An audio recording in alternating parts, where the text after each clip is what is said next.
¿Qué tal? Bienvenidos. Gracias por iniciar su semana con nosotros, con el Diálogo de la Mañana en este 4 de mayo ya. Hoy vamos a estar hablando de una temática importante. Lo que nos ha dejado este fin de semana es que vamos a hablar de la semana analizando los temas que marcaron la agenda de nuestro país. Y es que conmemoramos el Día Internacional del Trabajador. Esto dejó el pasado el 1 de mayo. Distintos sectores salieron a las calles para expresar sus demandas en materia laboral, salarial y previsional, principalmente en esta jornada, que también dejó lecturas interesantes, políticas sobre el momento del sindicalismo y también la representatividad de los movimientos sindicales en nuestro país. Además, El Salvador se prepara para participar en la Asamblea General sobre los avances del país en estos procesos y también en materia de diálogo social, derechos laborales y sus aspiraciones de salir a la que se ha denominado la lista corta de la OIT. Para hablar de esto, para hablar de las reuniones del Consejo Superior del Trabajo y otros temas, tenemos al ministro de Trabajo, Rolando Castro, en nuestro programa. Hola, ¿qué tal? ¿Cómo estás? Buenos Gusto días. saludarte. En efecto, como tú dices, vamos a hablar de un tema importante que tiene que ver esta combinación de los efectos de la marcha conmemorativa del Día del Trabajo y por supuesto también de otros aspectos que tienen que ver con el trabajo que se lleva a cabo en el Ministerio de Trabajo, y para eso pues le vamos a dar la más cordial bienvenida al ministro de Trabajo, Rolando Castro. ¿Cómo está, ministro? Hola, Neto. Gusto de saludarlo, bienvenido. Muchas gracias. Gracias, buenos días a toda la teleaudiencia. Gracias, Neto, a ustedes. Bueno, con el mayor de los gustos, siempre es un beneplácito participar en este tipo de entrevistas, así que a la orden para lo que sea. Así es, ministro, vamos a aprovechar a hablar este día precisamente de esta fecha conmemorativa, tal y como lo decía Luis. Este 1 de mayo el país volvió a reflejar precisamente las intenciones de demandas reivindicativas por parte de diferentes organizaciones sociales y también, por qué no decirle, en un contexto político de participación de algunos partidos que también marcharon, donde se combinaron demandas laborales históricas con críticas hacia lo que es la situación económica y rumbo social del país. La participación, sin duda alguna, pues fue parte de la cobertura que periodísticamente le dimos y vimos y logramos evidenciar pues un sindicalismo bastante activo, pero con retos de articulación y convocatoria porque fue bastante mínima la participación que pudimos apreciar en algunos sectores. Por lo menos eso es lo que se visualizaron desde la perspectiva de cobertura que nosotros tuvimos periodísticamente hablando. Ministro, demandas y otros aspectos surgieron en este contexto conmemorativo al 1 de mayo. Sí, bueno, en primer lugar, es una muestra clara y categórica que en El Salvador se puede protestar de forma abierta, pluralista, democrática. El 1 de mayo es el Día Internacional de la Clase Trabajadora y por excelencia el movimiento sindical plantea, el movimiento laboral, el sector laboral en el mundo entero, plantea sus reivindicaciones a cualquier tipo de gobierno que esté en funciones. Lo que sí siempre pues un poco se critica, Neto, y lo criticábamos nosotros desde el movimiento sindical cuando yo era dirigente sindical, es que el Día Internacional de la Clase Trabajadora es de los trabajadores, no es un día de desfile partidario. Nosotros recuerdo cuando el gobierno de Flores luchamos contra la privatización de la salud, nos unimos todo el movimiento sindical en El Salvador y de repente sacábamos las marchas gigantes, aquellas marchas blancas, con una aglomeración de las movilizaciones históricas más grandes de los últimos años. Y de repente llegaba el FMLN con su colorido y llevaba que 2.000 personas en un colorido. Entonces de repente ya el gobierno de Flores ya decía que la lucha no era eminentemente social, no era contra la privatización de la salud, sino que era política. Sino que era una lucha eminentemente político-partidaria. Partidaria, ¿no? Política partidaria, porque entonces, política siempre es, ¿no? Exacto, ahí es donde existe la limpieza del movimiento social, del movimiento sindical y la contaminación del componente político electoral.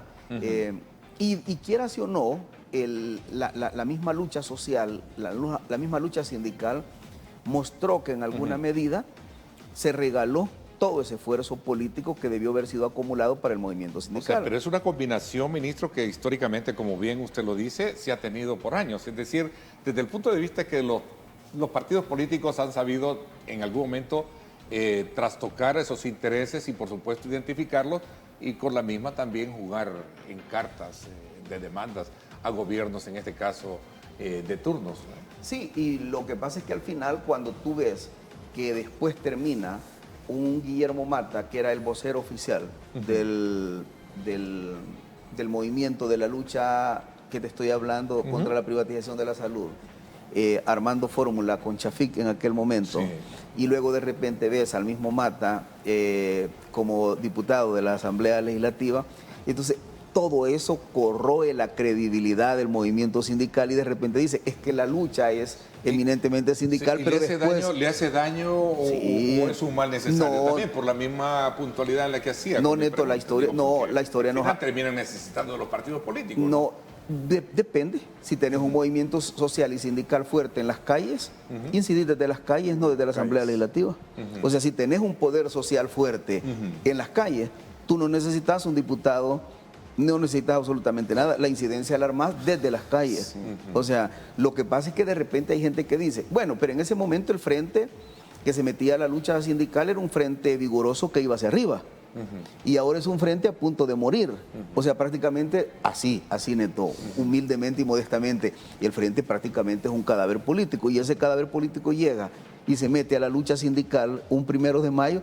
¿Consideras tú que te suma algo que está a punto de extinguirse? Claro que No te suma, entonces afecta aún más. Pero, sin embargo, creo que lo más importante de todo es que el escenario del país mostró que indistintamente la ideología, la forma de pensar, partidos políticos o no, pueden participar y lo hicieron libremente y democráticamente. ¿Cuál es el estado real del sindicalismo, ministro, hoy por hoy en el país? Sí, muy buena pregunta. Muy buena pregunta. Pues una persona que prácticamente viene de estar cerca de 26 años en el movimiento sindical y luego después viene a ser un ministro de Trabajo y tiene como el conocimiento general desde el enfoque ya gubernamental, desde el Estado, te permite analizar todavía aún más objetivamente. Sí, viéndolo de ambos. Con todas las aristas, ¿verdad? Tenemos un movimiento sindical todavía segmentado, tenemos un movimiento sindical fragmentado y tenemos un movimiento sindical que todavía necesita una buena fortaleza ética y moral para ganar credibilidad. O sea, tenemos, yo podría decir en este escenario abiertamente que tenemos un 90% de un movimiento sindical auténtico, genuino, que lucha por los derechos de los Y trabajadores. que las demandas son esas, Y que son puntuales. genuinas, Ajá. que son genuinas, Sí, son porque genuinas. Los Son genuinas. sindicatos de maestros y trabajadores que estuvieron ahí presentes y en la cobertura que tuvimos, Luis, que diálogo nos fuimos a la calle, fue precisamente centrar sus consignas en mejoras salariales, estabilidad laboral, abastecimiento del sistema público y otros aspectos elementales que hacían ellos en reflexión. Consignas que, como bien dicen, son válidas entonces desde el punto de vista de ese ADN que también usted lleva como sindicalista, ¿no? De Sí, origen. para terminar quizás el análisis, ese 90% del movimiento sindical es auténtico, genuino, pero de repente tú te encontrás un 10% de un movimiento sindical de oportunismo, de ganguerismo, de ser aprovechado, de quedarse con las cuotas de los trabajadores.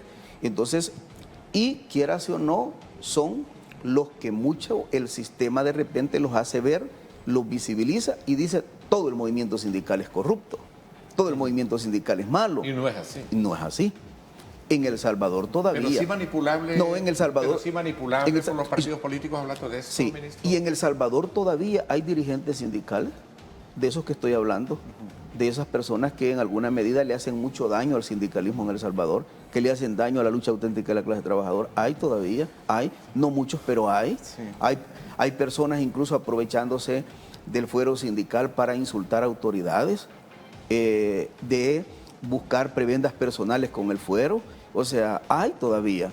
Pero también hay que reconocer que hay un esfuerzo muy grande de una buena parte del movimiento sindical que está luchando por defender auténticamente los derechos de los trabajadores. Y se ha transformado incluso la forma de hacer sindicalismo, ministro. No sé si coincide conmigo con esto, porque hemos visto, ya no tienen el poder de convocatoria que antes tenían, pero hay otra forma de hacer valer los derechos de los trabajadores.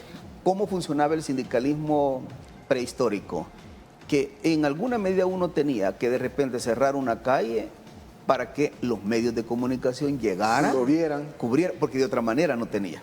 Tú tenés siempre una patronal, un empleador que tiene capacidades para poder pagar, incluso campos pagados, pero los trabajadores no tienen capacidad.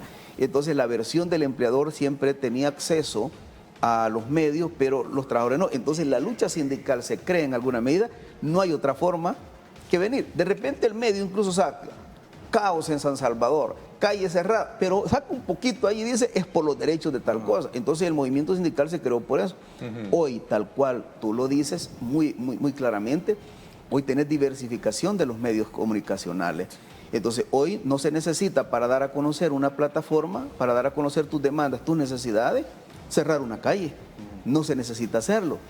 Yo sí creo que el movimiento sindical necesita un replanteamiento de orden estratégico, con gente también más formada, prepararse, porque lo vemos en el escenario.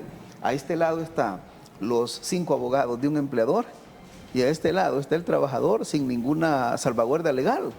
Entonces, y el movimiento sindical de repente le hace falta asesores, porque una cosa es ser sindicalista, otra cosa es hablar de economía, del sistema previsional, del sistema de pensiones. No son todólogos, sino que necesitan de la asistencia. Esa parte no se tiene. Entonces, yo incluso estoy...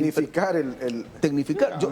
Es más, les estoy diciendo a ellos que muchos porque muchos dirigentes sindicales no tuvimos capacidad, por ejemplo, de graduarnos a nivel universitario, pero nuestros hijos sí.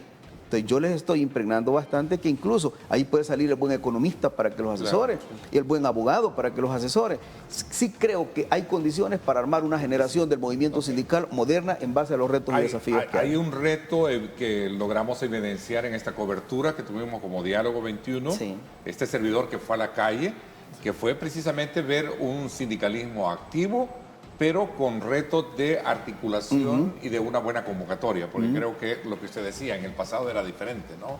Antes se cerraban calles, etcétera, etcétera, ahora todo fue distinto. Bueno, vamos a seguir hablando de esos temas, pero cuando regresemos, antes quiero invitarlos a ustedes a disfrutar y a degustar una rica taza de café, porque qué rico es disfrutar el café de la mañana entre amigos, acompañado por 35 años de calidad rico en tu mesa. Qué rico es disfrutar de lo rico con café rico. Quality Grain, 35 años. Buen provecho.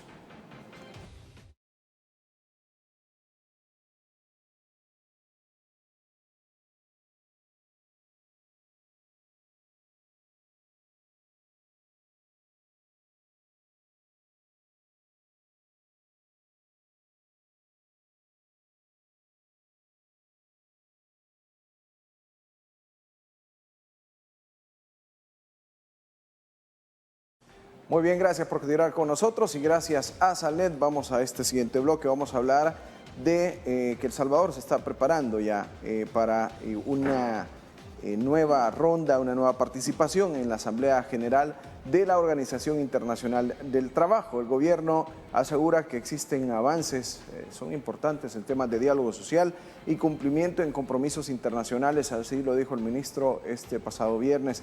Vamos a también conversar sobre las expectativas del país en el tema de la lista corta, de qué se trata y su impacto para el sector laboral. Ministro, usted lo mencionaba el viernes, este es uno de los temas que buscarán próximo ya a salir de estos señalamientos hacia El Salvador. Así es, de una lista que para muchos le llaman lista negra y es lista corta, ¿no?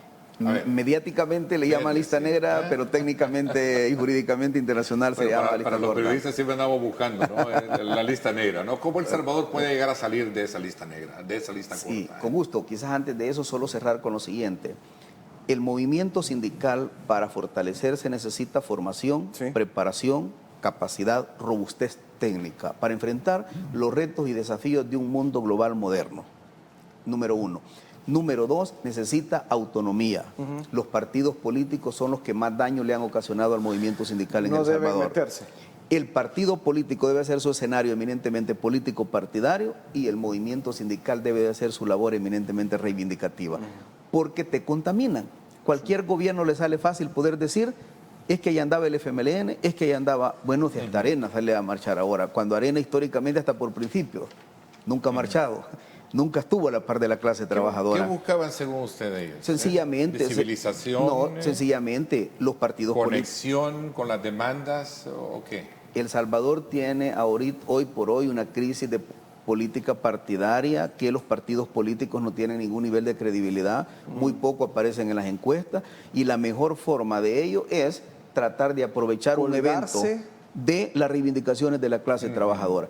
Ahora, ¿qué le puedes pedir a Arena que salga una marcha a reivindicar derechos de trabajadores si estuvo 20 años en el gobierno y nunca defendió los derechos de los trabajadores? ¿Qué te puede decir el FMLN como solvencia moral?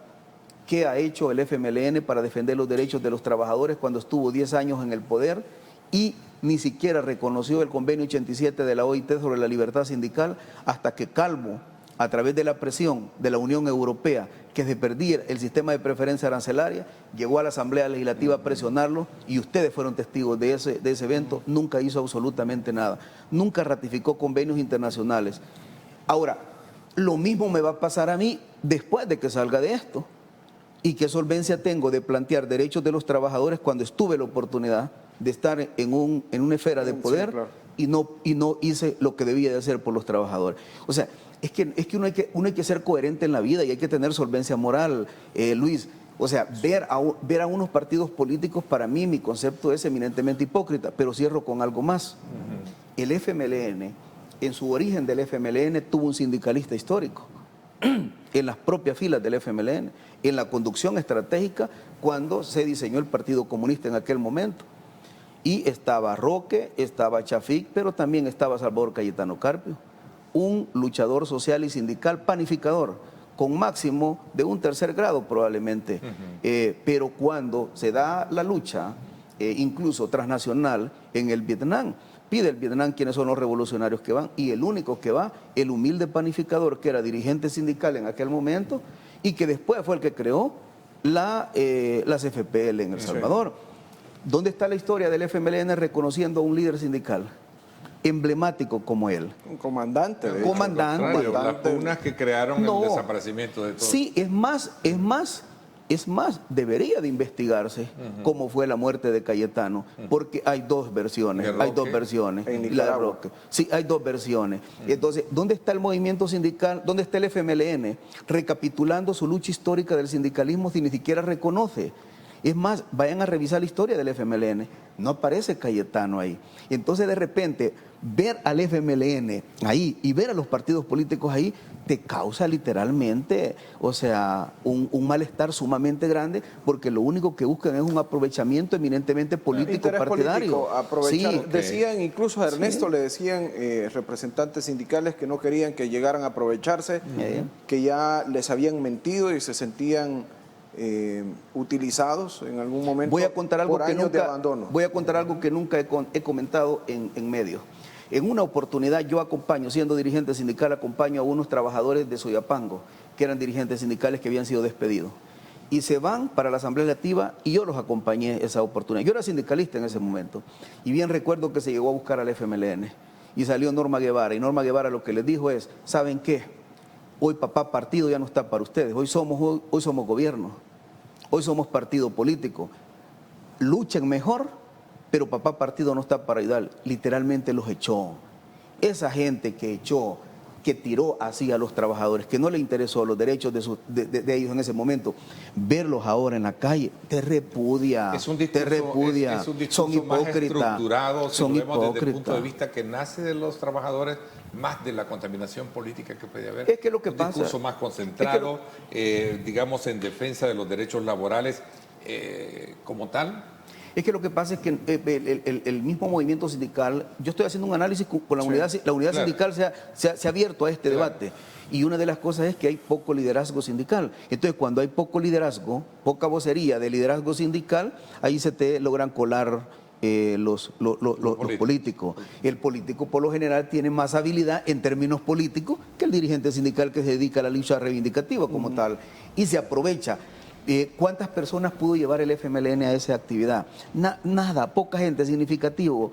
Ahora, tienen derecho a manifestarse también, aparte, paralelo, ¿no? Y no son partido político, tienen todos los escenarios del Estado para hacerlo, pero ¿por qué aprovecharse de una lucha eminentemente reivindicativa que tiene un origen eminentemente laboral? ¿Cuál es el mensaje? Se pierde la naturaleza. Día Internacional de la Clase Trabajadora. ¿Cuál es el mensaje que le enviaría como ministro a los representantes sindicales en el momento actual? Fórmense, prepárense, autonomía, autonomía política, autonomía financiera, autonomía de análisis, estrategia, o sea, fortalecer el movimiento sindical. Yo voy a decir lo siguiente, ningún partido político ni ningún gobierno ha abrazado ni le ha dado la oportunidad al movimiento sindical. Y hay una realidad, los movimientos sindicales trascienden los gobiernos. Sí, claro. Un gobierno termina, un gobierno tiene prescripción, pero la lucha sindical y el movimiento sindical dura toda la vida. Yo lo que le insto a nuestros dirigentes sindicales en El Salvador, fórmense, prepárense, capacítense, porque de esa manera van a saber enfrentar los retos y desafíos. Y fundamentalmente autonomía, no dejarse contaminar de ningún partido político. Y esto, Luis, bien fácil me resulta hablar de Arena y del FMLN, pero cuando yo digo que ningún partido político es ningún partido político, porque los partidos políticos siempre solo han utilizado el movimiento sindical.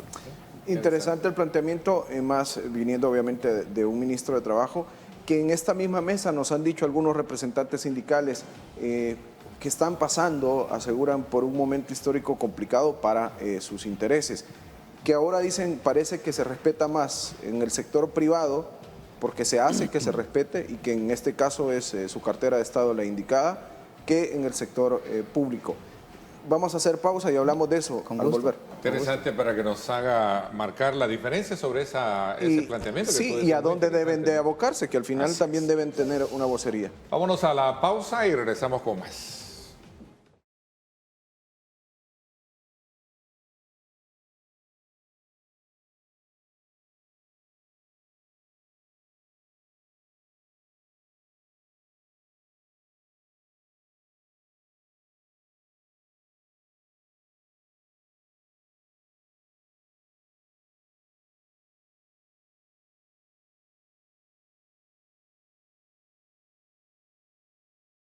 Gracias por continuar con nosotros. Le planteaba una pregunta, ministro, antes de irnos a la pausa. Para hablar de esto, decía, pareciera que hoy hay más respeto por el derecho de los trabajadores en el sector privado que en el sector público. Mencionaban en esa misma silla que usted se encuentra. ¿Qué les diría a estos sindicalistas? Porque ¿a dónde se deben abocar? Entiendo que son otras instancias. No, pero tienen razón en alguna medida ellos, tienen razón, porque la legislación salvadoreña quedó que el Ministerio de Trabajo aboga especialmente por la estructura del Código de Trabajo. Sí. Y el Código de Trabajo es precisamente la regla legal, general legal, contractual del sector privado. Pero, ¿quién ve el tema de la función pública? El Tribunal de Servicio Civil. Ahora, lo que pasa es que no nos dieron las suficientes armas legales. Vaya, por ejemplo, una resolución del Ministerio de Trabajo, la emitimos a la empresa privada, es de estricto cumplimiento. Tiene que cumplirla. Sí. La emitimos al sector público, ¿la puede cumplir o no la puede cumplir? Hay un concepto de ambigüedad. Ahora, por eso es que nosotros hoy nos hemos sentado a ver toda la jurisprudencia que hay en materia laboral y nosotros vamos a hacer análisis bien exhaustivo y estamos construyendo una figura que la ley lo permite y que la vamos a crear y que va a ser que si de repente tú estás en el sector público y alguien te destituye, no es automático defenderte si tú incumpliste las normas, aunque seamos Ministerio de Trabajo.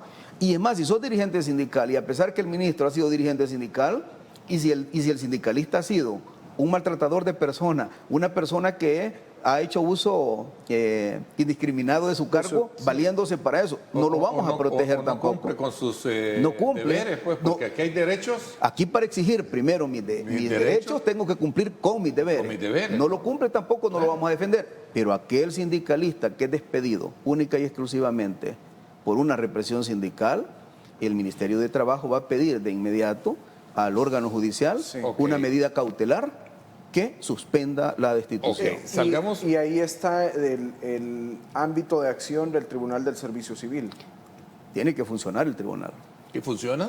Pues yo entiendo que funciona.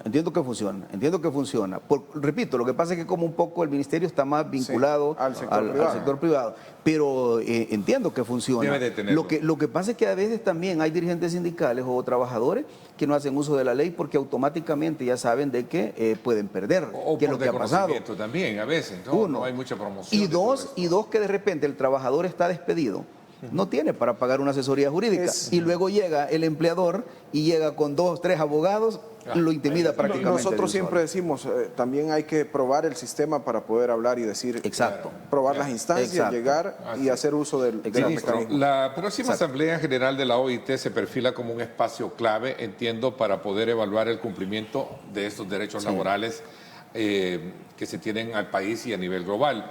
Para El Salvador, el foco estará en su situación dentro de los mecanismos de supervisión internacional que se busca, entiendo y escuché decir en una conferencia de prensa, salir de esa famosa lista corta, ¿no? O para los medios de comunicación, lista negra, El Salvador. Sí, lo que sucede es que la lista como tal se puede pedir de un país por parte de los dos actores, del voto del sector laboral y el voto del sector empleador.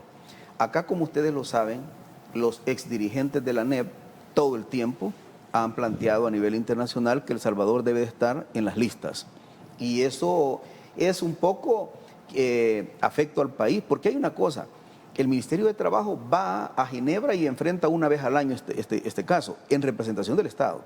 Sí. Pero acá quienes quedan con dificultades es, por ejemplo, economía, a nivel internacional, que de repente tú apareces con ese lunar y a la hora de armar tratados comerciales, enfrentas dificultades por incumplimiento, porque hay países como Estados Unidos, como la Unión Europea, que en alguna medida te exigen estándares internacionales en materia laboral.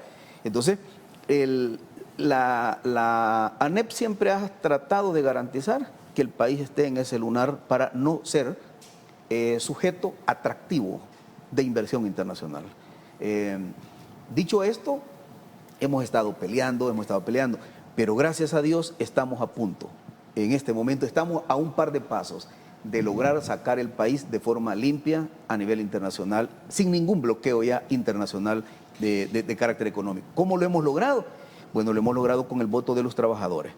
Aquí quiero dejarlo bien claro, no hay voto del empleador a favor, hay voto de los trabajadores. Ok, hay diálogo social. Creo que la mejor licencia para llegar a un foro de esto es ese diálogo social, ¿no? Sí, pero para aparecer en el mes de mayo y junio en una lista o no aparecer, tenés que trabajar un año completo de reuniones internacionales. ¿Ese es el objetivo principal para presentarse, para que El Salvador llegue a la OIT este año? ¿Salir de esa lista? El objetivo nuestro y el gran regalo para este país sería que en el gobierno del presidente Bukele sacar al país de la lista corta y sacar esta mancha internacional, porque en ese momento se abrirán muchas puertas del mundo que van a venir con una inversión internacional sumamente fuerte a nivel económico, empresarial del país. Ese es el beneficio directo para el clima de inversión. Sí, y la otra cosa es que El Salvador sería icónico, porque todo el tiempo ha estado en la lista corta, todo el tiempo. O sea, sería primera vez. No es de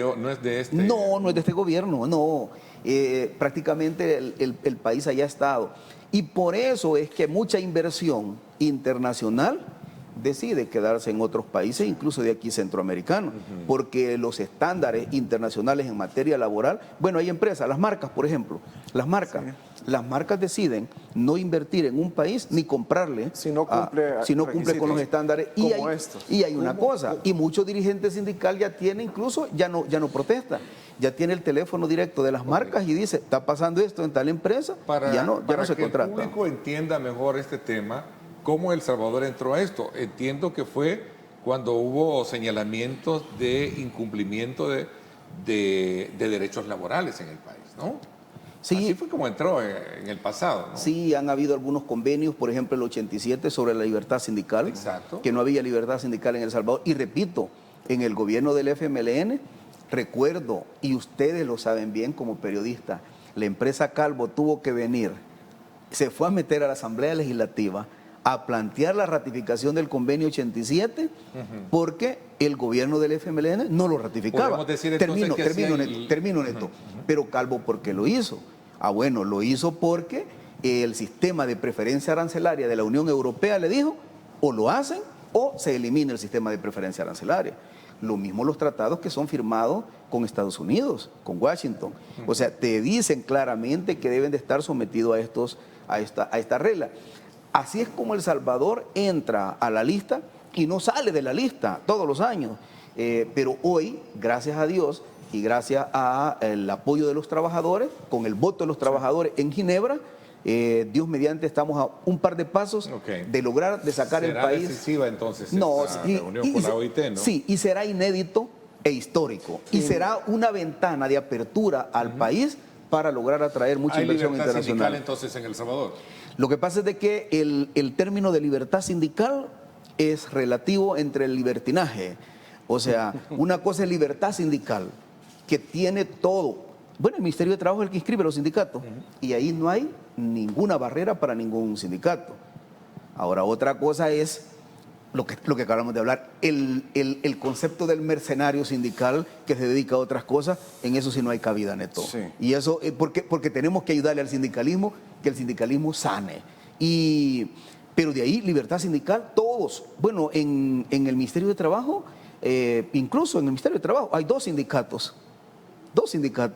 Y me toca hablar con ellos. Es que el sindicalismo no es enemigo. ¿Sabes cuál es el problema? Que hay mucho empleador. Y en esto incluye a veces, ha incluido y puede incluir incluso funcionarios públicos, que de repente por ser inoperantes en sus funciones dicen que el movimiento sindical es el que arruina. Es que bloquea, eso es lo que siempre se ha escuchado. Pero eso lo dice un mediocre. Eso lo dice un mediocre, porque al final el funcionario público y el que manda y el que decide sos vos como funcionario público. No puedes tirarle la pelota a otro actor. Yo siempre he creído que la mediocridad siempre se justifica con otra persona y con otro actor. Sí. No, si tenemos sindicatos y estamos trabajando con los sindicatos y estamos saliendo adelante, eso nada más es un papel de justificación a una persona que puede ser o a un funcionario o a un empleador que puede ser inoperante y busca justificar que los sindicalistas son. Ahora, hay que tener claro, los sindicatos no son cogobiernos. El sindicalismo desarrolla su papel reivindicativo y el gobierno desarrolla su papel de función pública que le corresponde. Claro, y aquí lo llevo a su papel como, dejando el chaleco de ministro, a su papel como sindicalista. ¿Cuál es el aporte real de un sindicalista? ¿Qué aporte debe llevar a las carteras de Estado, a las empresas? O sea, porque al final en el marco del 1 de mayo, viendo muchas de las demandas, decían mejores condiciones económicas, escalafones, salarios, estabilidad laboral, que ese es un tema del que muchos o de varios sectores hablaban. Denunciaron. Un sistema previsional que se viene, o sea, hay grandes temas que, como ya usted le decía. Hay un empresario que puede tener 20 empresas y no le funcionan 2 empresas, pero tiene 18 para salir adelante. Un trabajador, ¿qué es lo que tiene? Solo el derecho al trabajo. El derecho al trabajo debe de ser un principio universal que debe de garantizarse a todo el mundo. Ahora, eso no significa tampoco anarquía, que yo no hago mi trabajo. ¿Cuál es el aporte del sindicalista ahí? ¿El aporte nuestro? No, el aporte... Bueno, primero, yo no soy antisindical. Estaría armando una contradicción que a cambio de una silla ahora de poder, vería con desprecio al movimiento sindical cuando ha sido el origen y ha sido mi trayectoria de vida. Que se identifica mucho con él. No, es que el movimiento... Es más, un pilar para la construcción de una sociedad democrática es tener un sindicalismo fortalecido. O sea, para mí el movimiento sindical no es mi enemigo ni mi adversario. Alguien que fiscalice. Es que es el gran aliado estratégico incluso. Bueno, vayan a Europa y pregunten cuál es el papel que juega el movimiento sindical en Europa. El movimiento sindical en Europa prácticamente está trabajando de la mano con el sector productivo para sacar adelante su nación y su país. O sea, vayan a Estados Unidos a ver cuál es el papel que juegan los sindicatos en Estados Unidos. Un sindicato preponderante, determinante e influyente. Que solo haga que se cumplan las reglas. Ahora, lo que pasa es que el movimiento sindical debe de ser cumplidor. Y ya lo aclaramos. Antes de exigir mis derechos, cumplo con mis deberes, para tener solvencia moral. Y la otra cosa, el dirigente sindical debe de ser ejemplo de sus trabajadores. Esos son los términos que yo creo. Y volviendo a esa reunión en la OIT, ¿cuáles son los principales avances, digamos, que presenta El Salvador para este año? Bueno, sencillo. Acá en América estamos peleando con grandes potencias que quieren incluir y otros que no quieren incluir y que entran en las negociaciones. Y estamos hablando potencias de sextas economías del mundo. Sí. Estamos hablando con Sudamérica. Pero después de eso, a nivel mundial, estamos ya en Bélgica, precisamente. Hay un debate que es la antesala que va directamente ya para Ginebra. Y ahí están nuestros equipos y por eso digo que estamos a un par de pasos de informar al pueblo salvadoreño y al mundo entero, de entregar la mejor noticia, de sacar al país. Ahora, esto también, Luis, nos compromete. Sí. O sea, porque sacar al país no significa solamente... Que al siguiente año lo vuelvan a incluir. No, significa, bueno, ok, reconocemos que en la historia han habido errores en materia laboral y que nosotros nos comprometemos a cumplirla y mantener el país limpio. Pero vas a ganar más, porque van a venir más empresas, va a invertir todo el mundo, no hay obstáculo para hacerlo. Al haber un cumplimiento de acuerdos, normas y leyes, obviamente que la condición es favorable para un clima de inversión, ¿no? Y no solo eso, tenemos un liderazgo presidencial que en cualquier parte del mundo que llegase el país se vende, pero que la empresa cuando ya ve estas anomalías no ha decidido invertir, pero ahora va a invertir, tenemos un liderazgo mundial. Ok, nos vamos a la pausa. Cuando regresemos hay una agenda también para el Consejo Salvadoreño del Trabajo. Mañana se tiene previsto una reunión. Mañana hay reunión. Hablemos de esto cuando regresemos, ¿eh? Vamos a la pausa. Gracias por estar con nosotros.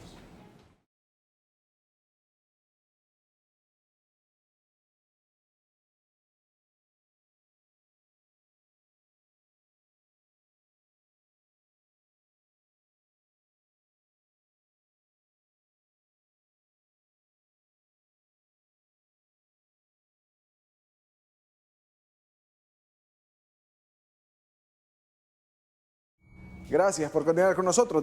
Dejábamos planteada una reunión del Consejo Salvadoreño del Trabajo y la modernización laboral entre el diálogo entre el gobierno, la empresa privada y los trabajadores. Esta reunión tripartita clave para la agenda económica y laboral del país. Revisamos los avances de este Consejo. Ministro, ¿tienen reunión y en qué se van a plantear mañana? Bueno, en primer lugar, la OIT lo que nos ha planteado es que este país está en el sótano, allá abajo, en que las elecciones de los dirigentes sindicales se mantienen por un año y la OIT nos ha planteado que debe de ser por 3 años. 3 años. Ese es un punto que va al debate el día de mañana y se espera que se saque acuerdo, porque también hemos tomado una decisión que los acuerdos deben ser por unanimidad y que no se deben de imponer, ni un sector por encima de otro. 2-1. No, porque de repente lo lográs con correlación, pero no lo sostenés en el tiempo.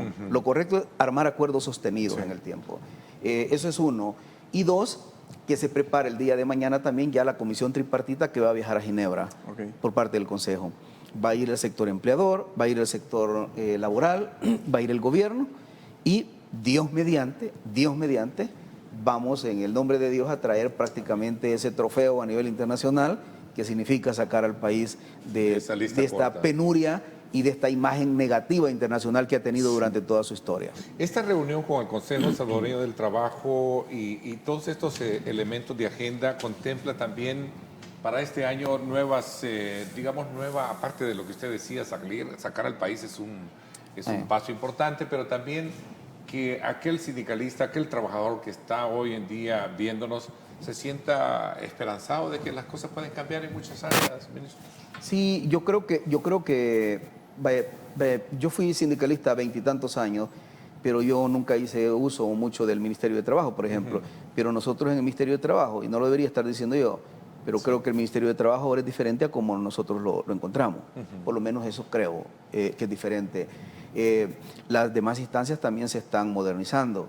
Yo sí creo que, y Luis lo dijo algo, el movimiento sindical y la clase trabajadora debe poner a prueba siempre el sistema y el Estado de Derecho. Debe de ir a las instancias y debe de evidenciar, porque también hay una realidad. El funcionario público puede cometer incluso hasta delito penal bajo el concepto de omisión. O sea, por ejemplo, tú me presentas una denuncia al Ministerio de Trabajo, yo tengo que darte respuesta, indistintamente cuál sea la respuesta, pero tengo que darte respuesta. Porque si no te doy respuesta, también estoy cometiendo omisión. Entonces, tengo que dar respuesta. Además, con la construcción de la LPA, también te quedó definido de que la función pública tiene que ser ágil en dar respuesta. Entonces, todo eso hay que agotarlo. Pero yo sí creo que lo más importante del tema coercitivo es la construcción de cultura. Los empleadores deben de entender, públicos y privados, que sus grandes aliados son los trabajadores, porque quienes hacen el trabajo, quienes desarrollan absolutamente todo, son los trabajadores.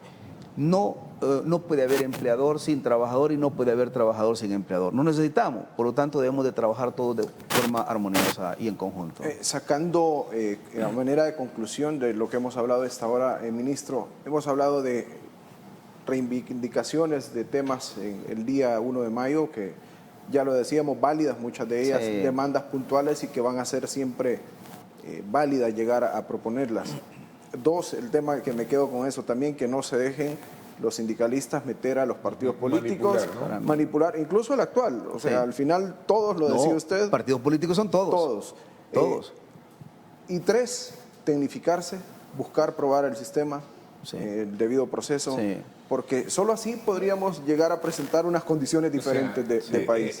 Para coronar un poco, es lograr tener una esencia de formación sindical que verdaderamente sea un elemento que aporte hacia el desarrollo y no precisamente hacia lo que sería letargar un poco ese desarrollo, ¿no? Sí, lo que pasa es que, vamos a ver, una empresa, lo que tradicionalmente se hacía antes, se cerraba una empresa a través de una huelga. Si es que al final el empleador cerraba, ahí perdías los trabajadores, su trabajo, su empleo, perdés el país. Entonces, en una lucha armoniosa, estratégica, gobierno, empleador y trabajador, ganamos todo, sacamos adelante el país adelante. Es tan fácil, es tan sencillo entendernos que todos nos necesitamos y la forma de salir adelante. Ahora, sí se necesita un comportamiento ético. Es que lo que pasa es que la crisis de liderazgo del movimiento sindical no solo es sindical, también es política. O sea, es una crisis estratégica, incluso regional, mundial que hay de liderazgo. Entonces, pero el dirigente sindical debe de formarse, prepararse, como lo hemos hablado, y debe de ser también ejemplo, y de esa manera va a ganar mucha credibilidad el sindicalismo. Si en frases cortas debería definir el momento laboral actual del país, ¿cómo lo describe?